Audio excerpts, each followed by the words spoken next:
철없는 지식인 했지만 이러한 행동을 취한 것이 이 지방에서 일종의 존경을 불러일으켰다. 그것이 내게 도움이 되었다. 갖지도 못한 재산을 상상하는 사람도 있었고 또 음악에 전념하게 된 것을 보고 직장을 그만둘 정도니까 상당히 재간이 있는 것으로 판단하기도 하고 그 정도로 그 방면에 열이 있다면 꽤 뛰어난 솜씨를 가지고 있을 것이 틀림없다고 생각하는 사람도 있었다. 소경의 나라에선 애꾸가 왕이다. 이 근처에는 변변한 선생도 없었으므로 나는 문제없이 훌륭한 선생 행세를 했다. 게다가 성악의 소질이 있고 또 나이가 젊다는 것과 풍채의 혜택을 받고 있는 나는 얼마 안 가서 서기 봉급에 대신할 수 있는 정도 이상의 여자 제자들을 많이 가졌다. 생활을 즐기기 위해 이렇게 한쪽 극단에서 다른 극단으로 옮기는 예는 아마 별로 없었을 것이다. 지적조사부에서는 하루 8시간은 못 견디게 싫은 일을 가장 싫은 인간들과 같이 꼬박 해야 했고 대부분이 머리에 빗도 대지 않은 불결하기 짝이 없는 촌놈들, 그들의 입김과 땀이 악취를 풍기는 음산한 사무소에 들어박혀 때로는 긴장과 악취와 구속과 권태로 현기증을 일으킬 정도의 고통을 느끼는 일이 있었다. 그것에 대신해서 이번은 갑자기 상류 사회로 뛰어들어 훌륭한 가정에 드나들며 호강을 하게 된 거나 다름없었다. 어디를 가나 정중한 대우를 해주었고 축혀 올렸으며 잔치 집처럼 법석을 떨었다. 성장을 한 아가씨들이 기다리고 있다가 부랴부랴 나를 맞이했다. 눈에 비치는 것은 매혹적인 것뿐, 코를 찌르는 것은 장미와 오렌지꽃 향기뿐, 노래하고 이야기하며 웃고 놀았다. 그곳을 나와도 다른 데서 기다리고 있는 것은 역시 같은 활약이었다. 수입면에서 별 차이는 없다 하더라도 어느 것을 택할 것인가 하는 문제에 당면하면 이쪽이 훨씬 좋다는 것은 여러분도 인정할 것이다.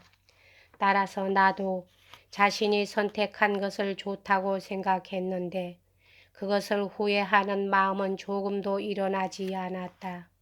살아가는 데 있어서의 행동을 이성의 저울로 달아보며 지금까지와 같이 깊은 생각도 해보지 않고 끌려가 버리는 일이 없게 된 지금에도 역시 그 일을 후회하지는 않는다. 내 마음이 쏠리는 대로 따라갔다가 기대를 배반당하지 않은 것은 거의 이 한 번뿐이다. 이 지방 사람들의 흉허물 없는 접대, 사교성, 정다운 마음씨는 나의 사교를 즐겁게 만들었다. 당시 내가 사교를 좋아했다는 사실은 뒷날의 사람들과 어울리는 생활을 내가 좋아하지 않았다 하더라도 그것은 내 죄라고 하기보다는 세상 사람들이 죄라고 하는 것을 너무도 잘 증명해 주는 일이다.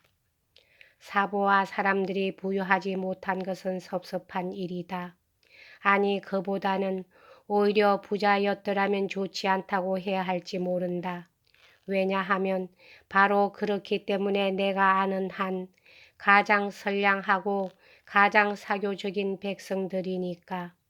즐거운 그리고 언제나 변함없는 교제 속에서 평온한 인생을 맛볼 수 있는 작은 도시가 이 세계에 있다고 한다면 그것은 바로 쌍베리이다. 이곳에 모여있는 시골 귀족은 생활에 필요한 재산밖에 갖고 있지 않았다. 이름을 낼 정도의 여유는 없었다. 그래서 큰 희망을 품을 수는 없고 하는 수 없이 시내아서의 충고에 따르고 있었다. 그들은 젊었을 때는 군무에 종사하고 그러고 나서 고향으로 돌아와 편안히 세월을 보냈다. 그러한 운명의 몫을 정하는 것은 명예와 이성이다. 여자들은 아름답다. 그러나 예쁘지 않더라도 상관없을 것이다. 미모일 경우는 그것을 더욱 아름답게 보이게 하는 것을 가지고 있고, 미모가 아니더라도 그것을 보충할 수 있는 무엇을 가지고 있었다.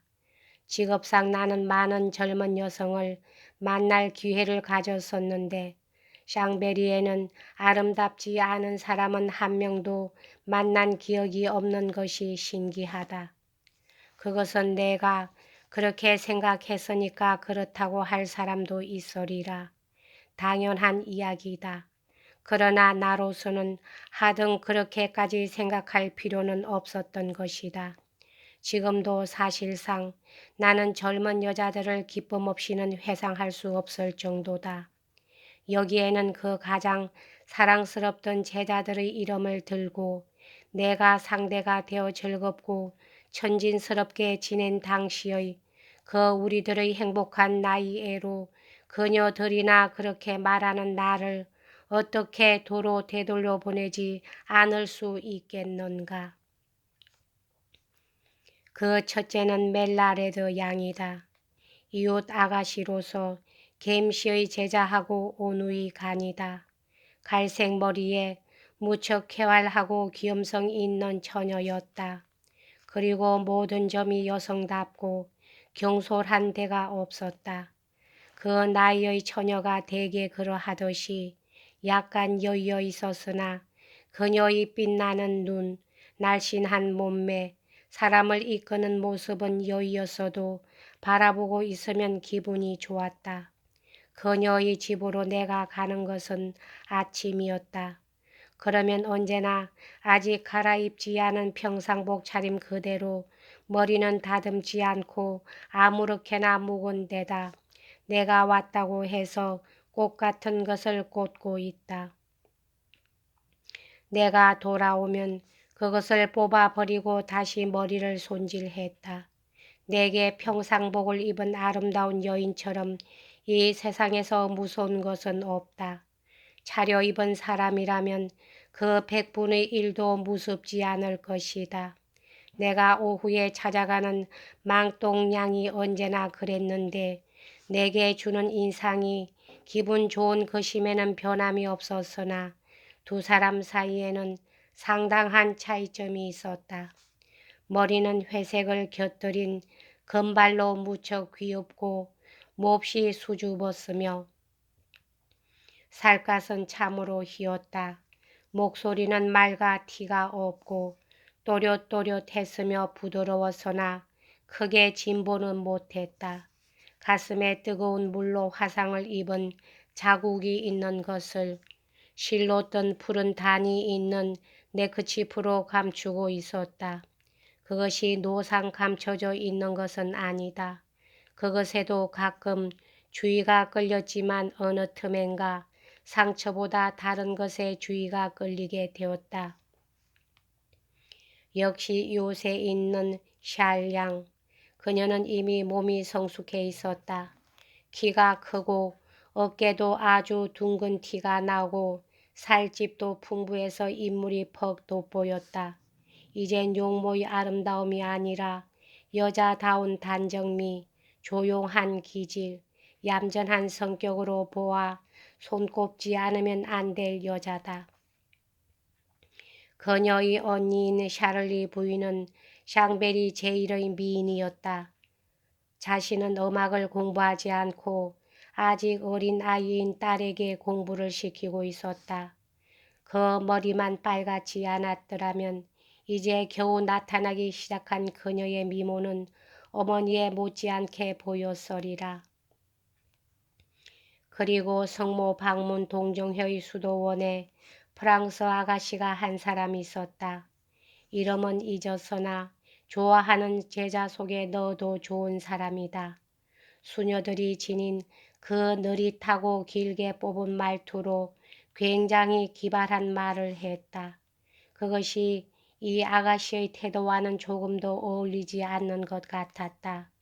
그녀는 될 대로 되라는 태도로서 자기의 재능을 나타내려는 노력을 하지 않았다.